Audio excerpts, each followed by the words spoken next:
Metroid is yet another favorite video game series of mine.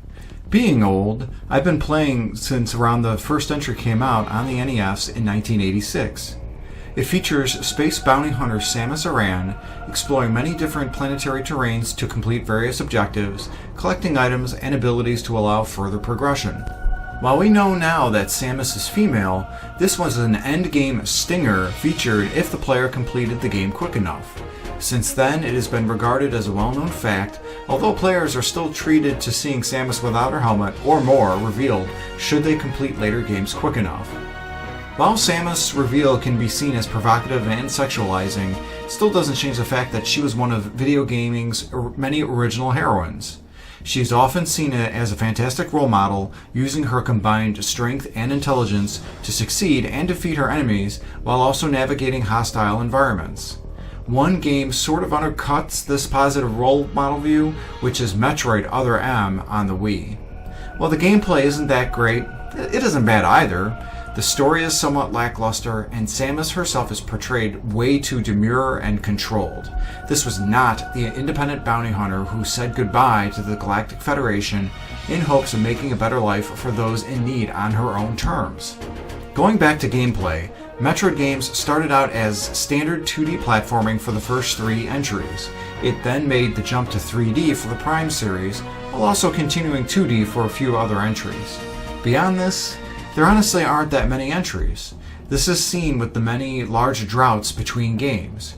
For example, there was an 8-year drought between Super Metroid released in '94 and Metroid Prime 1 and Metroid Fusion in 2002. This may have been due to developers like Shigeru Miyamoto having a difficult time envisioning a Metroid game on the Nintendo 64. Samus' only presence on the 64 was on the first Super Smash Bros. Game. There was also a large drought of new 2D entries between Metroid Fusion and Metroid Dread, this number being 19 years. Sure, we had received remakes such as Metroid Zero Mission in 2004 and Metroid Return of Samus in 2017. These are great and fortunately different enough from their original source material to merit them being judged on their own. One other aspect with this series is that honestly, it doesn't sell all that well, especially in Nintendo's home country of Japan. In its first week, Metroid Dread outsold lifetime sales of nearly all of the individual other games in the series. Globally, Dread's last report shows it sold 2.9 million units, beating the former number 1 of Metroid Prime 1's 2.84 million. Keep in mind, Prime released on the Gamecube, Nintendo's second worst selling home console, whereas Dread is on the Nintendo Switch, which is their best-selling home console, one of their best-selling mobile consoles, and even one of the best-selling consoles ever. In fact, the whole of the Metroid series has been outsold by Super Mario Odyssey for the Nintendo Switch, 20.19 million versus 23.93 million. The big takeaway here? Buy and play Metroid games whenever you can. It needs the sales. We can't get more games without people supporting this awesome series. Metroid is one of the founding pillars of original Nintendo games, with an original female protagonist literally pioneering the Metroidvania genre. I've played and owned nearly all of the Metroid games that have been released, and I'll rank them thusly. First, the rules. Number 1, no spin-off games count, though admittedly there aren't many. This means that Metroid Blast in the Wii U game Nintendo Land does not count. Beyond this, it's debatable what would count as a spin-off game in the series. Is the Metroid Prime series a spin-off because it differs from the standard 2D gameplay? If these entries aren't spin-offs, then would Metroid Prime Hunters, Pinball, or Federation Force be spin-offs? This latter question doesn't matter, of course, as they wouldn't have ranked high enough to crack into my top 10 if I counted them anyway. And rule number 2, cameos of characters from the Metroid series in other games do not count. This means no Smash Bros., NES Tetris, or Fork Knife. And that's it for the rules. If I added so many in as I had to with the Final Fantasy or Legend of Zelda series, I'd run out of games to rank. Now, let's get to ranking them.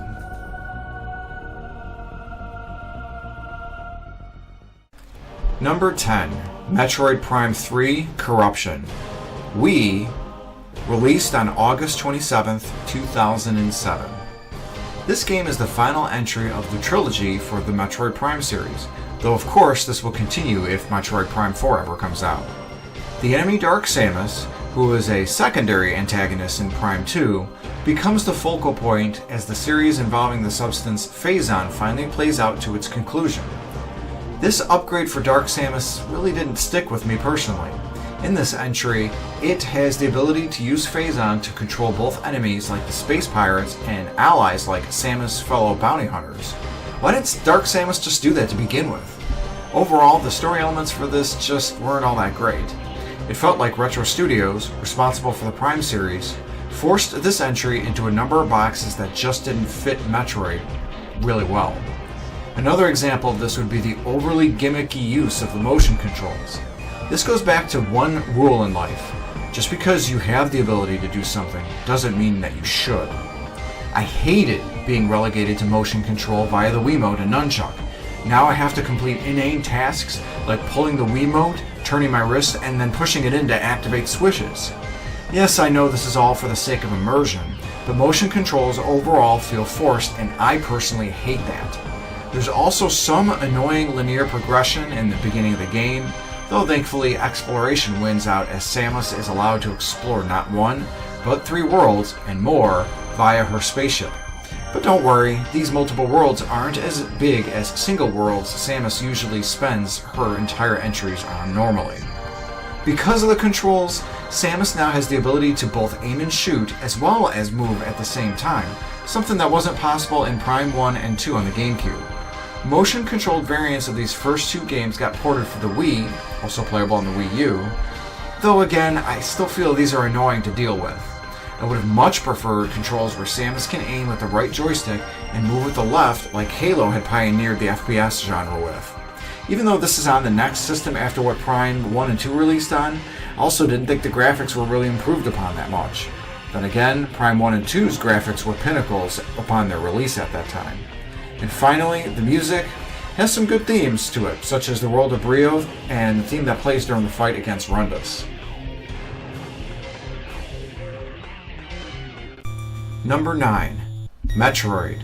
NES, released August 15th, 1987. Being this is the first entry, this was the game that broke ground on many different ways.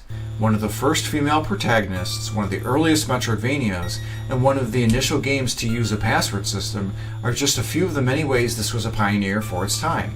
It also does a great job to help capture that feeling of isolation the player has that many later entries helped to continue. The player really is on their own as they jump in. No guides, no help, no sign of where to go. This was of course the style at the time, so thankfully now we've got the interwebs that can help us in case we get lost.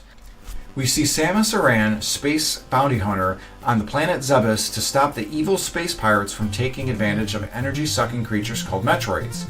He, remember the US manual referred to Samus as a he, must reach and defeat the space pirate lieutenants Kraid and Ridley to gain access to defeat Mother Brain. While this is a very basic premise, Samus gets many different abilities to gain access to these areas as she progresses through Zebes. This is the core gameplay to a standard Metroidvania, which of course was established by this game, Metroid. I feel the large size of all the worlds is inflated quite a bit by some of the many repeating areas. This is noticeable as soon as the player exits the first horizontal area and starts to explore the first vertical one. It often repeats itself until the player reaches one of the doorways to the next area. To me, this is one of a couple issues that cause this game to not age as well. Another is the fact that Samus feels somewhat floaty, with aiming that isn't quite as precise as her aiming is in future games. Regardless, Metroid is a classic whose origins are so important for the overall history of so many other games, both related and not related to this entry. Number 8. Metroid Prime 2 Echoes. Gamecube, released November 15th, 2004. This is a sequel that sought to continue the excellent first entry in the Prime series, while also expanding both the lore and abilities at Samus's disposal. In a lot of ways, they had succeeded. New abilities present in the 2D entries, such as the screw attack, were added, as well as others unique to this entry. Unlike other sequels, playing the first Prime game is recommended before going into this one. This is due to this entry being more difficult overall. Anyone who has played this can tell you about their experiences fighting the Spider Guardian, for example, the boss Samus must fight to get her Spider Ball ability back. She has to get this and other abilities she had because an enemy force called the Ing had raided her and stolen a number of these abilities. This was due to her responding to the Galactic Federation's request to help a team on the planet Aether. She ends up finding a rift in dimensions similar to Link to the Past's portals to the Dark World where the Ing are at. Not only must Samus battle the Ing, but her doppelganger Dark Samus, revealed at the stinger ending of Metroid Prime 1. Prime 2 Echo's exploration is fantastic, although some locations aren't as varied and it seemed like there were less areas in this versus Prime 1. The first large area, Agon Wastes, is kind of dull. Maybe it was because the soundtrack itself also didn't have as many bangers as the first entry. I will say that the Torva's Bog theme is fantastic, probably the best song in the game. Game also features a multiplayer mode where various palette swaps of Samus battle one another.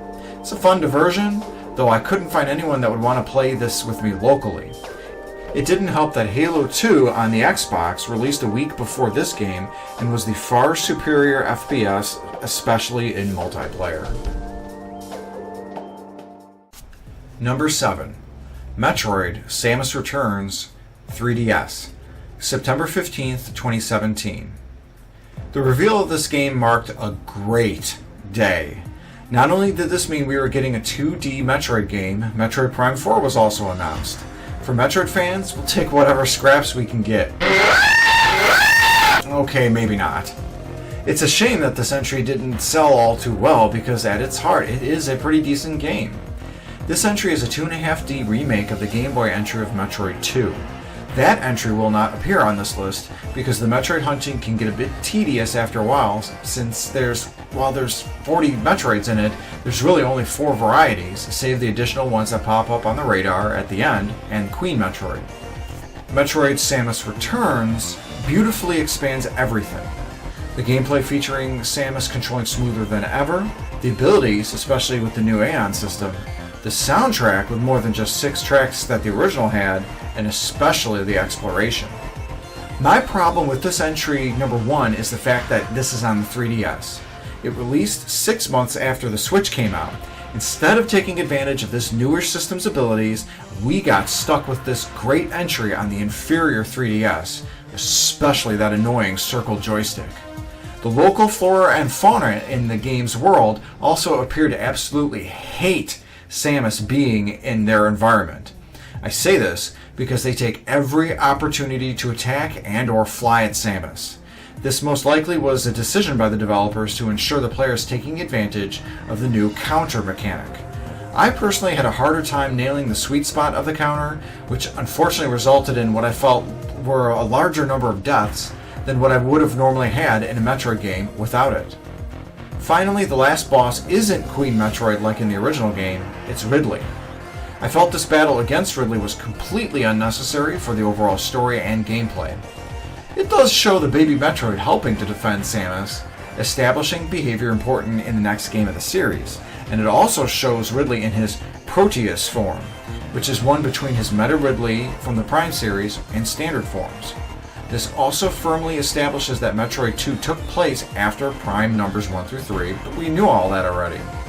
Despite these qualms, developer Mercury Steam did quite well with what they had, and they'll do even better on a future entry, one that I'll talk about a bit later down the road.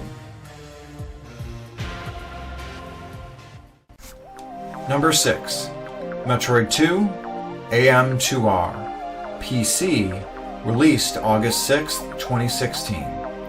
Technically, this one shouldn't even be on the list, since it wasn't even made by Nintendo at all.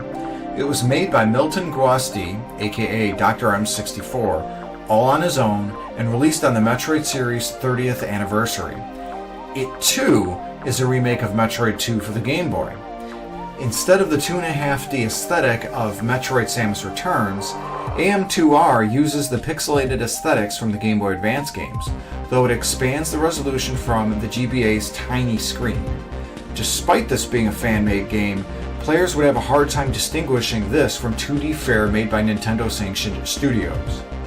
During my playthrough, the only issues I had was that Samus would often aim diagonally when trying to shoot straight, as well as having a tough time getting her to aim straight up. But I account this to my Xbox One controller that I use, and not this particular game. Why is this entry higher than the official 3DS version? The controls are better, the pixelated aesthetic worked for me, it captured that feeling of isolation, but it didn't have that Ridley fight at the end, and I enjoyed the soundtrack a fair bit more. Regardless, both games did well to innovate exploration in many different environments, as well as add some fun new bosses. Number 5. Metroid Fusion, Game Boy Advance, released November 17th, 2002. Hallelujah, a new Metroid game, and a 2D one at that. I was so happy to get new entries in the Metroid series in 2002, as the last time a new game came out was Super Metroid in 1994. A day after Fusion came out, Metroid Prime 1 for the Gamecube also released. Both games were released fairly close to one another because Nintendo knew that the Prime series was the greater gamble. Should Prime fail, they could fall back upon the more traditional 2D game that is Fusion. What ended up happening instead was Prime having the highest sales for a Metroid game until these numbers were finally dethroned by a newer entry, Metroid Dread, nearly 20 years later. This game takes place after the events of Super Metroid. We see Samus back on planet SR-388, where Metroid 2 took place. Upon exploring with the Galactic Federation team, she encounters the X-Parasite and ends up getting infected. Her life gets saved when the Federation creates a vaccine using Metroid DNA they had saved from the baby Metroid. With all the Metroids exterminated on SR-388 from Metroid 2, the X-Parasite was then able to flourish in its place.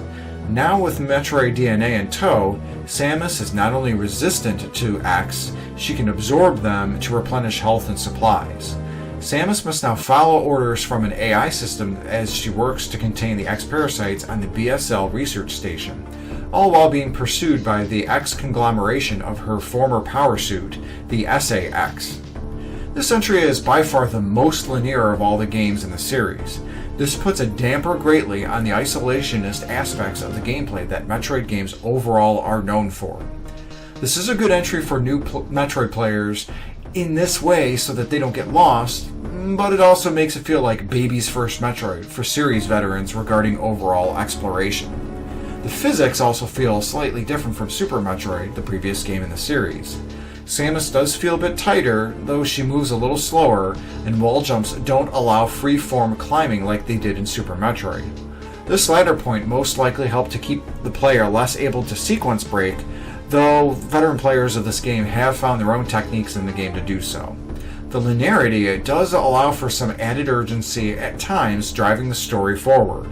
To that end, this is by far the most story-driven game in the series at this point, and it also helps to give a good perspective on Samus's personality, based both on the inner monologues she gives and the few times she actually speaks.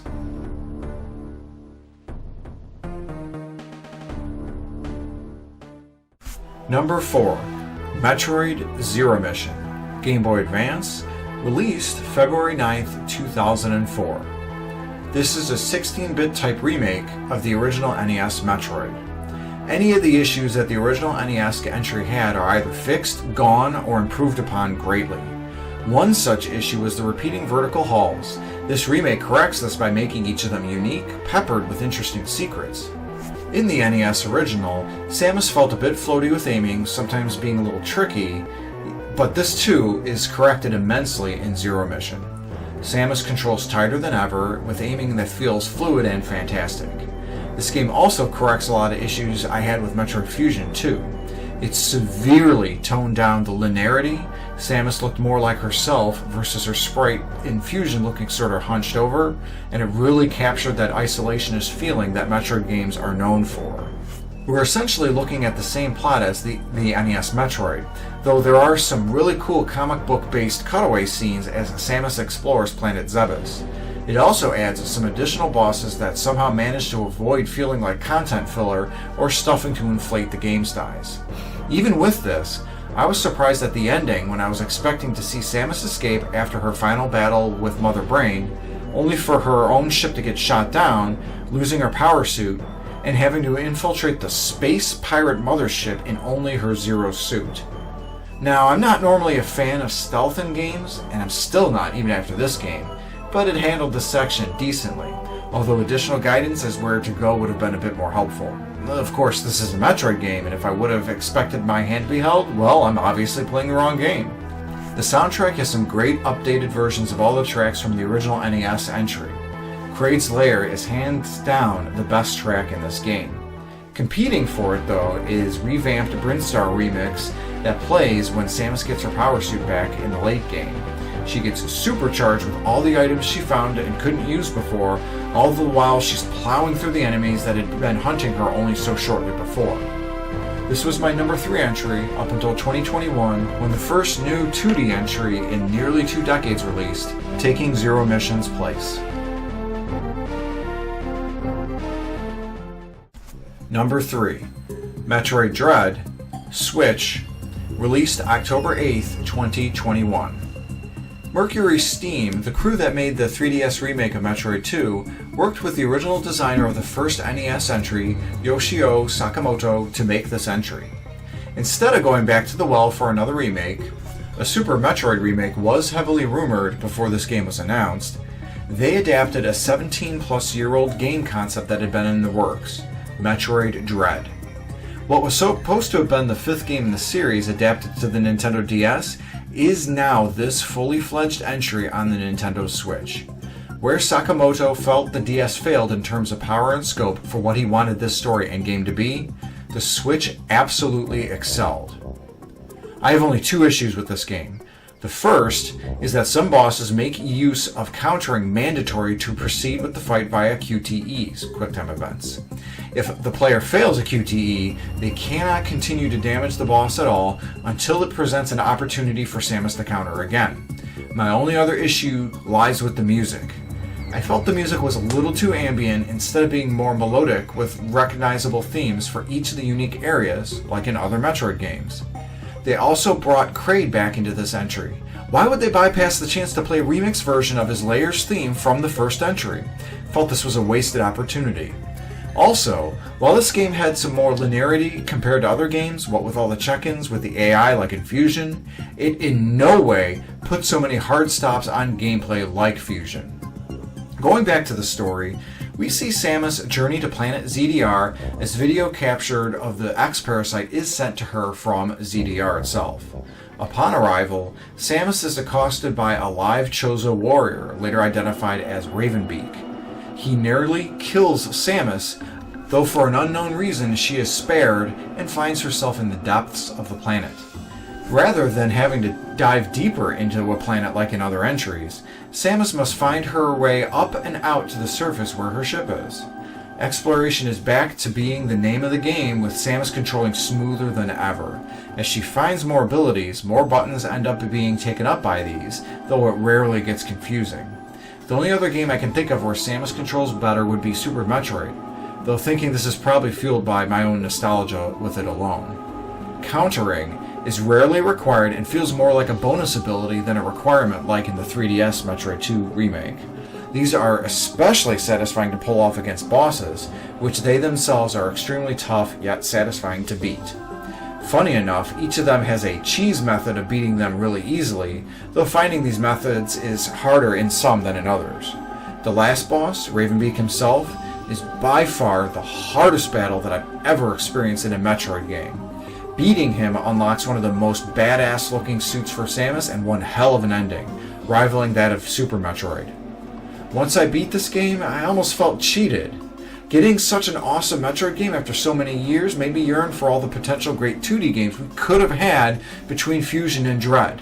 I guess this is where masterpieces like Axiom Verge and Hollow Knight had to take up the helm in Samus' stead, though I am glad to see her back.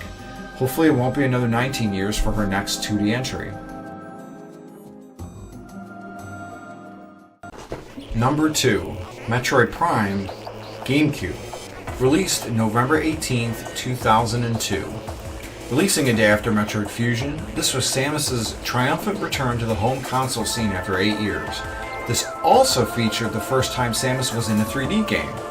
The actual story of Crime's inception via the company Retro Studios is an interesting one. I recommend Matt McMuscles' What Happened series for that tale, which I'll provide a link to in the description. When this game was announced, it was clear that this was yet another departure for Nintendo and its series staples. For example, the Mario series game that released for the system was Luigi's Mansion. Compare that to launch games Super Mario Bros. World and 64 for the NES, SNES, and Nintendo 64, respectively. Another example being Legend of Zelda Wind Waker, a clear departure from the realistic graphics Majora's Mask and Ocarina of Time had. So for Samus moving from 2D platforming to what Nintendo called a first-person adventure, I remember fans were not thrilled. I was still excited to get a Metroid game after so long, so I was cautiously optimistic. Upon playing, I did notice Samus felt a bit tanky and slow, especially compared to the general speed I felt when playing Super Metroid. This rubbed me the wrong way enough for me to sideline the game for 2 years until I finally got back into it and then some. If you're playing Metroid Prime 1 on the Metroid Prime trilogy, then another potential negative would be the motion controls. But this negative is your mileage may vary, as there are other people that actually liked this about these entries. Beyond a couple of these negatives, this game is a perfect 10 out of 10. The story is absolutely phenomenal. The Prime series takes place between the NES and Game Boy Metroids and sees Samus respond to a distress signal on the Orpheon, which is actually a space pirate research vessel. She sees most of the space pirate crew dead or dying, thanks in part to the Parasite Queen she must destroy. After doing so, she gets impacted by an explosion which damages a number of her suit components. Nevertheless, while escaping, she notices her longtime nemesis Ridley head down to the planet Talon 4 and she goes in pursuit. Combat via the Gamecube controls takes some getting used to, especially if the player is accustomed to Halo-style controls of movement, with one joystick controlling movement and aiming with the other. From the tutorial like Orpheon Frigate, the game eases the player more and more into additional combat mechanics, as well as other things like the use of the Morph Ball. This mode brings Samus into 2D-like areas, which add another fun element to the gameplay. Samus also has the ability to scan enemies as well as computer terminals for more information and lore in the game using one of her visor modes. Also, instead of merging all the beams into one, like in the 2D entry, Samus has the ability to select each of her weapons individually. This is also one of the entries that sees Samus have some of the least amount of linearity. There is a hint system that can give the player the idea where to go next, though this can be turned off in the many options the game gives the player. Finally, one of the best parts of the game is the soundtrack. I could argue this entry has the best soundtrack in all of the Metroid series, maybe even just barely beating out Super Metroid's. From the first overworld theme that plays after Samus touches down with her ship, showing the player a beautiful world that still looks good even to this day, to the calm and snowy theme for Phendrana Drifts, each of the songs fit every level so very well. It's no wonder why a remake of this game is so highly requested.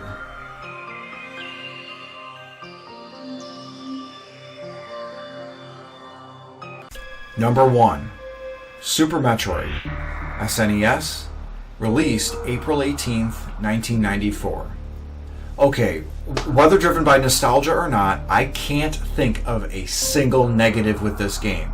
Super Metroid fires on every damn cylinder all throughout the game. This is hands down the best Metroid game in the series, one of the best Super Nintendo games ever made, and arguably one of the best video games ever made too. What makes this so good is not only the great amount of progress technologically from the last two entries on the NES and Game Boy, but how it interweaves this to make such a great entry. We see Samus return back to Planet Zebes from the first entry after the baby Metroid from the second gets stolen by Ridley from the research station that it was at.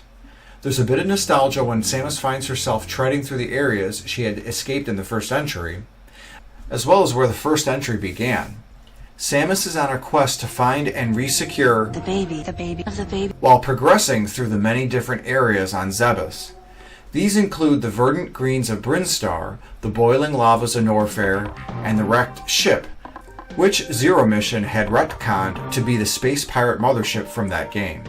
All of these areas have its own melodic themes expressing how well the environment feels.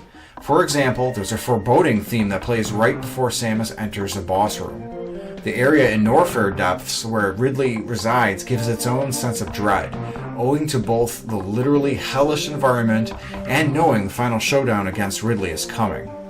And finally, this is the entry that established the theme that plays whenever Samus fights Ridley, right at the beginning of the game. This theme continues on to all future energies where he is fought, even playing whenever he is introduced in Smash Bros. Games. One interesting thing I've enjoyed watching is seeing YouTube content creators and others whom have never played this game do so for the first time. One thing I often hear is how unfriendly to new players it is, as there's absolutely no direction given to the player on where they should go. Why can't Metroid crawl? This, of course, is by design to add to the level of isolation that is inherent with Metroid games overall. While there is a general linear path, this entry is often lauded for sequence breaking, which is honestly half the fun if you're a veteran. Another criticism I've heard is the controls. One thing I do whenever I replay this game, which is at least once a year, is set controls to my preferences. The game allows you to do this whenever you start a new file or recontinue your existing file. I have Y button to shoot, B button to fire, and A button to dash. The latter sort of matches my Mega Man X playing preference, as X does his slide dash with this button. Some of these content creators have mentioned that Samus feels a bit floaty and have expressed a difficulty getting some of the mechanics down, especially the wall jumps. I suppose Samus feels floaty when compared to the Game Boy Advance entries and Metroid Dread, though I've played the game so many times that I don't even think about it at this point. I do remember having a tough time when I was a kid nailing the wall jump technique, though when I finally got it, it felt game-breaking. While I love going through the game as quick and complete as I can, my record is a fair 90 minutes of in-game time for 100%. Watching others sequence break and get through this entry as quick as possible is so fun to see. I could say it was this game that established the speedrun community, but there's a greater argument that it was Doom on the PC that did it first. Whatever it was, this game is the real deal and is absolutely worth a playthrough if you haven't done so before. Or even if you have, it's always worth a second look and play. There's truly no other series like Metroid, from the FPS 3D Prime games to the Metroidvania 2D ones, presenting both isolated and beautiful environments with fantastic music. These are phenomenal games. Which of these are your favorites? Does my top 10 match yours? Let me know in the comments section below. Like, subscribe, and turn on notifications for more video game content. Thanks for watching and have a great day.